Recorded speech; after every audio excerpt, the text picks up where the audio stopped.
dimanche 2 octobre 2022. Les nouveaux putschistes burkinabés viennent annoncer le renversement du lieutenant-colonel Damiba, lui-même tombeur 8 mois plus tôt du président Roch-Marc Christian Kaboré. Sur le plateau, impassible, le capitaine Ibrahim Traoré, nouveau chef de l'État autoproclamé. Avant le 30 septembre et le début du coup de force, l'homme était inconnu du grand public. Alors qui est le nouveau soldat à la tête du Burkina Faso ?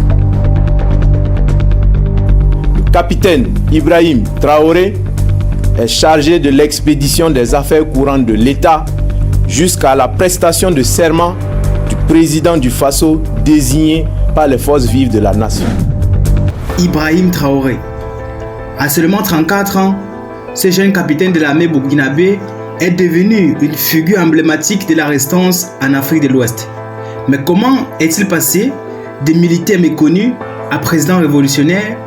Quelle vision porte-t-il pour le Burkina Faso et pourquoi suscite-t-il autant d'espoir et de controverses? Mesdames et messieurs, aujourd'hui, nous plongeons dans l'histoire emblématique et controversée d'Ibrahim Traoré.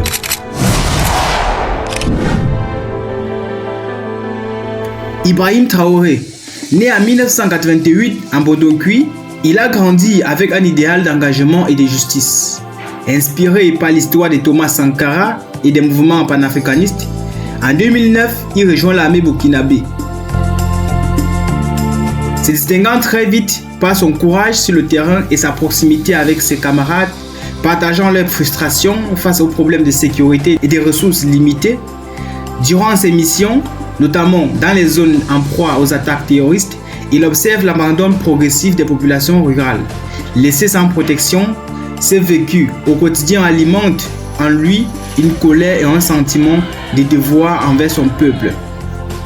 En septembre 1922, Traoré, galvanisé par les tensions populaires et le sentiment d'abandon des soldats, décide d'agir. Il prend les armes contre le gouvernement de Paul-Henri Sandaogo Damiba. Accusé de ne pas protéger le pays, ce coup d'État, bien que controversé, est applaudi par une population épuisée par l'insécurité et en quête de changement. En s'emparant du pouvoir, Traoré promet de rendre sa dignité au Burkina Faso, de se consacrer à la sécurité intérieure et à la souveraineté nationale. Il se présente comme un leader de rupture, loin des symboles de luxe et des privilèges de ses prédécesseurs, en affichant une simplicité qui marque les esprits. Le combat que nous menons, c'est pour le Burkina Faso. Il faut aller dans les fins fonds du Burkina pour comprendre certaines choses. Moi, je patrouille dans les brousses avec mes hommes. La logistique minimum que nous cherchons ne suit pas. Et quand vous arrivez encore à trouver vos populations meurtries, vous imaginez que vous arrivez dans des villages et toutes les feuilles des arbres ont disparu parce que les hommes mangent les feuilles. Moi, je n'ai pas décidé. J'ai été choisi. Et ça fait 3 semaines de cela que ça bouillonne. Les jeunes officiers comme les soldats, ça bouillonne. J'ai essayé de le dire, attention, attention, attention. Je suis allé le voir. Je suis resté pendant près d'1 semaine à Ouagadougou. Le parler, mais rien. Il faut vraiment changer le rythme. Il faut changer le rythme, il faut aller vite. Tout le pays, c'est de l'urgence. Donc chacun à son niveau doit pouvoir aller plus vite et abandonner les lourdeurs administratives inutiles là. Dès les premiers jours de sa présence, Traoré multiplie les réformes militaires, il améliore l'équipement de ses soldats, restructure les opérations contre les groupes terroristes et cherche à diversifier ses alliances. Contrairement au chef d'État précédent, il appelle à une indépendance stratégique, dénonçant ouvertement les ingérences étrangères, en particulier celle de la France, longtemps influente dans la région. Pour Traoré, cette indépendance est cruciale.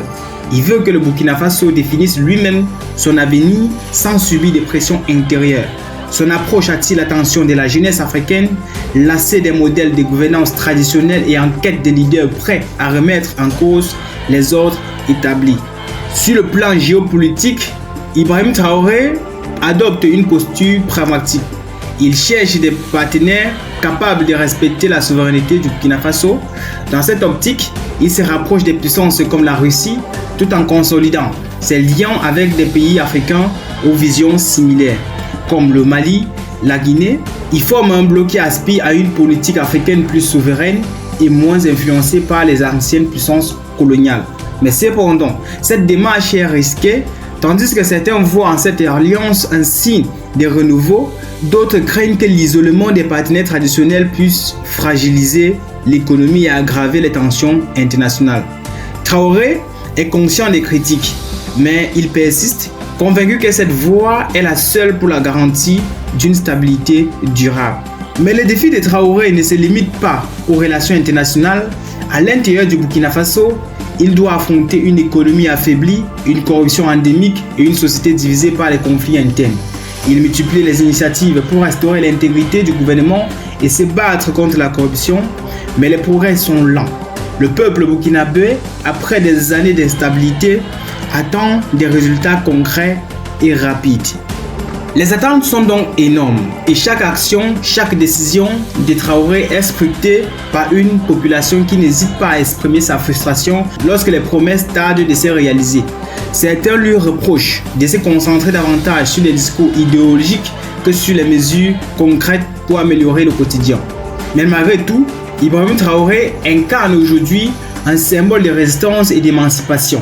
Sa jeunesse, son discours et son approche non conventionnelle inspirent, bien au-delà des frontières du Burkina Faso, dans toute l'Afrique, des jeunes voient en lui un modèle de leader indépendant, prêt à se battre pour les intérêts de son peuple sans compromis avec les puissances extérieures. Traoré redonne au Burkina Faso une dignité sur la scène internationale, en se présentant comme un président proche du peuple, refusant des privilèges. Il renforce sa popularité, il s'affiche comme un homme simple, un capitaine devenu président sans jamais se déconnecter des réalités du terrain. Ibrahim Traoré est à un moment charnière de son histoire et de celle du Burkina Faso. Sera-t-il le leader qui marquera durablement l'Afrique de l'Ouest en restaurant la sécurité, la souveraineté et la prospérité dans son pays? Ou succombera-t-il aux défis et aux pressions d'une situation complexe où les idéaux se heurtent souvent aux dures réalités politiques? Quoi qu'il en arrive, l'ascension de Traoré symbolise un nouveau chapitre pour l'Afrique, celui des leaders qui, malgré leur jeunesse et leur début modeste, aspirent à transformer le continent, à rompre avec les systèmes hérités du colonialisme et à redonner espoir à des millions d'Africains. Traoré incarne une Afrique fière qui veut tracer son propre chemin, et c'est là que réside toute la force de son héritage. Merci de m'avoir écouté. Si vous avez aimé la vidéo, likez, partagez et surtout commentez. Et on se dit à très bientôt pour une nouvelle vidéo. Ciao.